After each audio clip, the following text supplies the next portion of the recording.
the vision that Dr. Bryant has for the church is now going to include her vision, a part of her vision, a part of her capacity, if you will.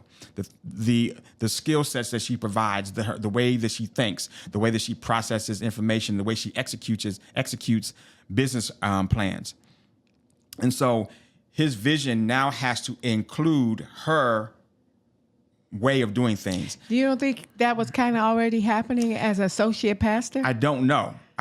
Depending upon I don't know how much power they have in churches or whatever. Not power, but power's the right word. Yeah, it depends on the hierarchy, on how they let that hierarchy go. And I don't know where what number of associates she was, or if she was like the top associate, or if there's an assistant. They got pastor. more than one. That's a big church, so they might.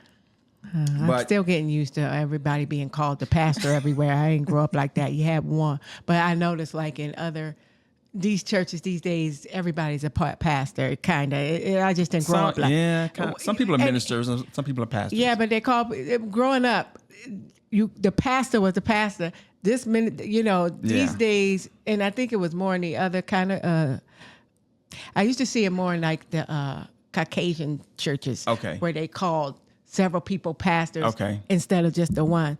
And so I noticed, that's what goes on along with a lot of churches, not just everybody church, everybody calling everybody a pastor. I just didn't grow up that way. But I get it. It's just, you're a disciple, just like they say, right. Even the lay people, should be a minister, a disciple, even though you haven't gone through all the, the education and training. Right. Catechism. I forgot my point. Sorry. See what happens path. When I talk? You went down a path. I go down all these paths and just mess. Okay. What was I saying? Oh, her vision. Her vision needs to be incorporated into his vision. Before, I don't know what the dynamics was, if it was his vision and she helped execute it. Right. But now that she's going to be the wife and the assistant pastor, presuming that she's still going to be assistant associate pastor. Is that the same as assistant? It depends on what church you're at. It may have a different meaning. Right. Your vision needs to now incorporate how she does things.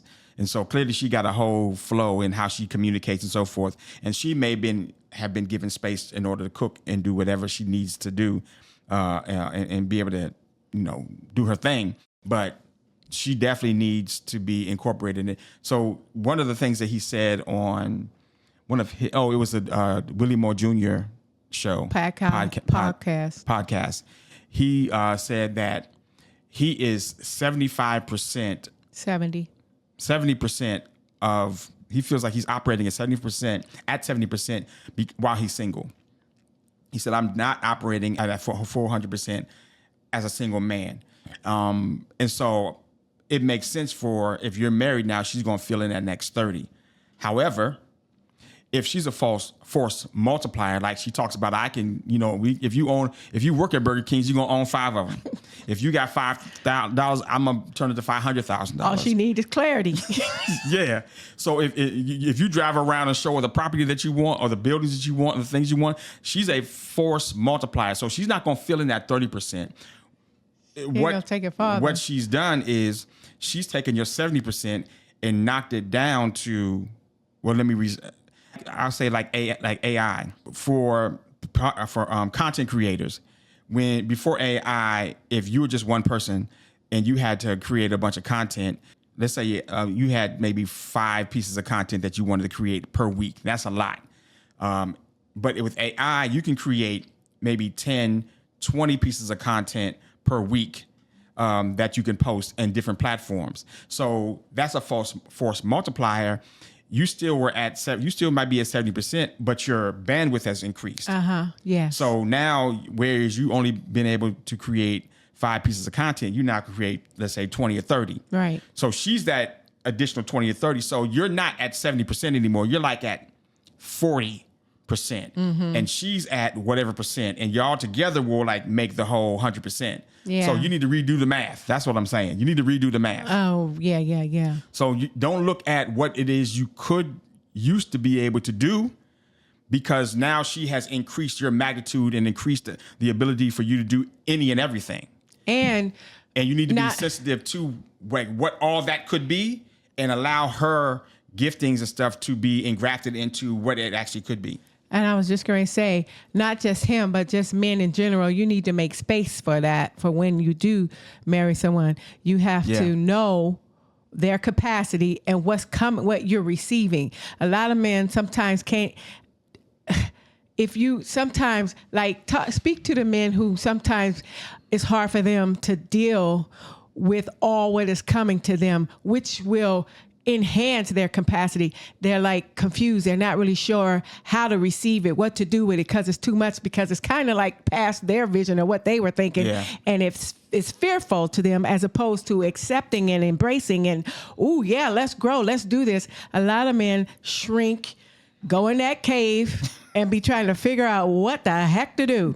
When they got all this over here trying to like multiply them, they get like, they shrink and they don't know what to do, and they get scared, and it like stops the whole evolution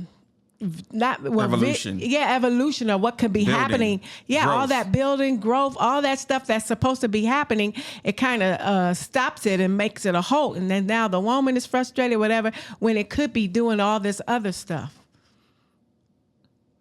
You said I want you to speak to you spoke to it. No, but I was trying to say. Well, I was just saying that they need to like be open to receive. Yeah.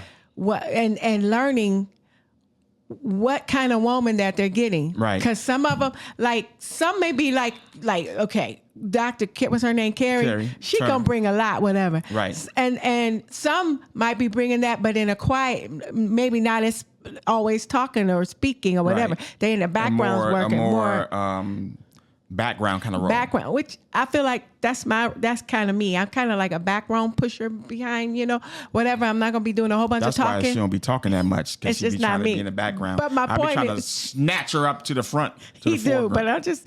God didn't make me to be doing a lot of talking. You be making some good points, and every time you're in a meeting when we started meeting with our clients again, and when you say something, people be like, "Oh, Bernie made such a good point." People in the comments be like, "Oh, I wish Bernie would talk more." And I try to talk more when the Lord give me something to say. He giving you something to say, and I say it. I just sometimes feel like Moses. And I don't be wanting to talk because I need a download, and when he downloads, I let it out. Right. Anyway, they have to learn how to receive and know what the point is. They need to know how to receive what's coming, what kind of woman that they have. Yeah. They need to learn that and figure it out, because you gotta learn to cultivate anything. You gotta know what you have. If you don't know what you have, how you gonna be cultivating it? And I know it's hard for some men, because some of them don't have a lot of, they know what they're supposed to be doing. They know they're supposed to be leading and be this provider and all this stuff. But when a woman comes with all this information, it's hard for them to receive it. They just get fearful. And I don't want to keep repeating myself. So I don't know. Part of that is because they don't have a vision for where they're going, so they don't know how to use the resources, the woman, and all of the knowledge and skills that she brings on how to get there.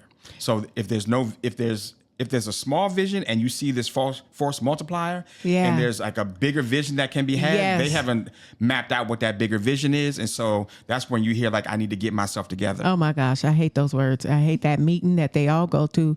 It's a meeting that they all go to, and it's the I need to get myself together meeting. Like, I can't get married, I can't be with you, I gotta get myself together meeting, which is crazy, because you should be growing with somebody, getting yourself together. But it's okay, I understand. Right. That's what they tell y'all at that meeting. But anyway, so it's that I need to get myself together meeting, getting myself together mindset, or that they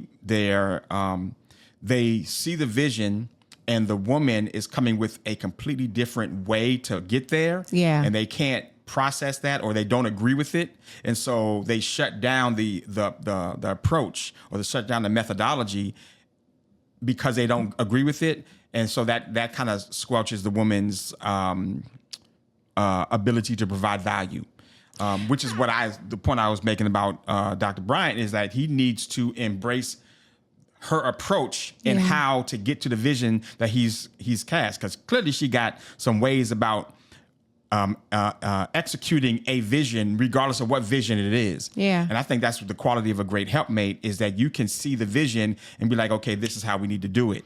But if a husband is like, no, I don't think we should do it this way. We need to do it this way because this is the way that I see it. It's my vision, and this is the way I need you to show up in my vision. Then you have limited her ability to provide value. Right. I also want to flip it and be like, she needs to be acceptable, because it's just not her providing value to him. He needs to provide value to her. She needs to be acceptable into how he executes his vision, and she needs to give room for him to do that, because she has very clear things that she feels like a man should do and he should provide, and not provide in terms of finances, but in terms of information, in terms of clarity, in terms of support. And it may look different coming from him. The provision or the information or the way that he does things may look different. And if it doesn't present itself to her in a way that she's used to or she's expecting, but it's still providing, like when we meeting with Rob and Chloe, and Chloe said, oh, I want you to be, Chloe's like, oh, you're not emotional. Not emotional. It's not, you don't care. Oh, right. He's like, I'm asking, like, you see me crying. Why don't you're supposed to be all lovey-dovey, like kiss me on my forehead, tell me I'm beautiful and I'm a princess. And she wasn't getting any of that. He's like, but I'm asking you why you're crying. Princess, what'd she say? Princess treatment. Treatment. He wasn't giving her princess treatment. In the way that she was expecting to receive it. Yeah. And so she needs to be open to that, how he moves and how he does things. And so she needs to be open to that. Yeah. So mostly newlyweds need to be open to receiving both partners' way of helping. Right. Because it may not look like what you think it should look like, but be open to receiving what the person is giving. If you want to see another clip of this episode, click here. If you want to see the full episode, click here.